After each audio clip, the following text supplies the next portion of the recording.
Materi kali ini yang kita bahas adalah asuhan keperawatan keluarga dengan penyakit endemik atau akibat virus. Kasus pertama yang kita bahas adalah demam berdarah.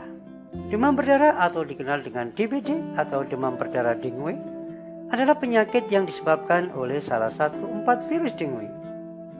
Demam berdarah ini sangat menular dan sarana penularan dengan gigitan nyamuk Aedes aegypti atau Aedes albopictus. Selanjutnya adalah malaria. Malaria disebabkan oleh parasit yang menyebar melalui gigitan nyamuk dan dapat mematikan jika tidak ditangani dengan benar. Malaria jarang sekali menular secara langsung dari orang ke orang. Namun, penularannya bisa terjadi jika ada kontak dengan darah pengidap atau janin yang bisa terinfeksi karena tertular dari darah ibunya. Selanjutnya kasus flu burung. Flu burung merupakan flu yang ditularkan burung ke manusia. Dalam dunia medis, flu burung juga dikenal dengan sebutan avian influenza. Flu burung ini disebabkan karena virus H5N1 atau H7N9. Gejala flu burung seperti sakit perut, demam tinggi, sakit kepala, nyeri otot, gangguan pernafasan, perdarahan gusi, perdarahan hidung, dan bisa saja nyeri dada.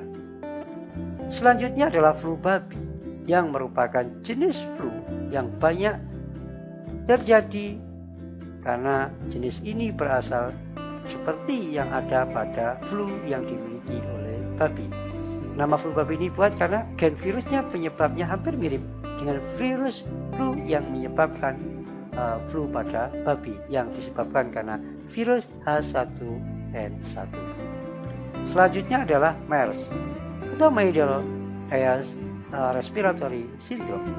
Adalah penyakit yang menyerang pernafasan yang terjadi akibat virus yang tentunya menyerang saluran pernafasan mulai dari ringan hingga berat. Dengan gejala demam, batuk, nafas pendek, gangguan pencernaan seperti diare, mual, muntah, nyeri otot. Selanjutnya adalah COVID-19. COVID-19 adalah penyakit jenis baru yang belum pernah diidentifikasi sebelumnya pada manusia. Penyebabnya adalah SARS-CoV-2. Virus corona adalah zoonosis yang ditularkan antara hewan dan manusia. Nah, biasanya adalah terjadi gangguan pernafasan akut mulai demam, batuk, sesak nafas dengan masa inkubasi antara rata-rata 5-6 hari dan masa terpanjang adalah 14 hari. Yang tentunya bisa berat menimbulkan pneumonia, sindrom pernafasan akut, gagal ginjal, dan bahkan kematian. Nah, diagnosa keperawatan yang kemungkinan terjadi pada beberapa kasus tersebut antara lain adalah manajemen keluarga tidak efektif, manajemen kesehatan tidak efektif, pemeliharaan kesehatan tidak efektif, kesiapan peningkatan coping keluarga, penurunan coping keluarga, ketidakberdayaan, ketidakmampuan coping keluarga. Selanjutnya, intervensi keperawatan keluarga. Jika diagnosa tersebut disebabkan karena ketidakmampuan keluarga mengenal masalah, baik DBD, malaria, MERS, flu burung, flu babi, COVID-19 yang terjadi pada keluarga, maka jelaskan arti pentingnya dari salah satu penyakit tersebut. Diskusikan tanda-tanda dan penyebab dari penyakit tersebut. Tanyakan kembali apa yang telah didiskusikan. Jika ketidakmampuan keluarga mengambil keputusan yang tepat mengatasi masalah DBD, mengatasi masalah malaria, mengatasi masalah MERS atau flu burung, flu babi atau COVID-19, maka diskusikan tentang akibat penyakit tersebut. Tanyakan bagaimana kebutuhan keluarga untuk merawat anggota keluarga yang menderita. Jika penyebabnya karena ketidakmampuan keluarga merawat anggota keluarga salah satu penyakit tersebut, maka jelaskan pada keluarga cara pencegahan penyakit tersebut. Jelaskan pada keluarga tentang manfaat istirahat, diet yang tepat, dan olahraga, khususnya untuk anggota keluarga yang menderita, seperti DBD, malaria, MERS, flu burung, flu babi, maupun COVID-19. Jika penyebabnya karena ketidakmampuan keluarga dalam memelihara atau memodifikasi lingkungan yang dapat mempengaruhi penyakit salah satu tersebut, maka ajarkan cara memodifikasi lingkungan untuk mencegah dan mengatasi penyakit tersebut. Jaga lingkungan rumah agar bebas dari risiko kecelakaan, misalnya benda yang tajam. Gunakan alat pelindung diri bila bekerja, misalnya sarung tangan. Gunakan bahan yang lembut untuk pakaian, mengurangi terjadi iritasi. Motivasi keluarga untuk melakukan apa yang telah dijelaskan. Jika penyebabnya karena ketidakmampuan keluarga menggunakan fasilitas pelayanan kesehatan, guna perawatan dan pengobatan, maka jelaskan pada keluarga kemana mereka dapat meminta pertolongan untuk perawatan dan pengobatan. Pencegahan infeksi coronavirus seperti saat ini yang sering dilakukan antara lain adalah lakukan cuci tangan dengan sabun air mengalir selama 20 detik hingga bersih. Hindari menyentuh wajah, hidung, mulut saat tangan dalam keadaan kotor maupun belum dicuci. Hindari kontak langsung atau berdekatan dengan orang yang sakit. Hindari menyentuh hewan atau unggas atau liar. Bersihkan atau sterilkan permukaan benda yang telah digunakan. Tutup hidung mulut ketika bersin atau batuk dengan tisu atau mungkin dengan bahan yang lain. Jangan keluar rumah dalam keadaan sakit. Menggunakan masker dan segera berobat ke fasilitas kesehatan ketika mengalami gejala saluran pernafasan. Pencegahan untuk demam berdarah. Pada anak usia 9-16 tahun seharusnya divaksinasi dengue sebanyak 3 kali dengan jarak 6 bulan. Memberantas sarang nyamuk yang dilakukan dalam 2 kali pengasapan insektisida atau fogging dengan jarak 1 minggu. Menguras tempat penampungan air seperti bak mandi minimal seminggu. Menutup rapat tempat penampungan air.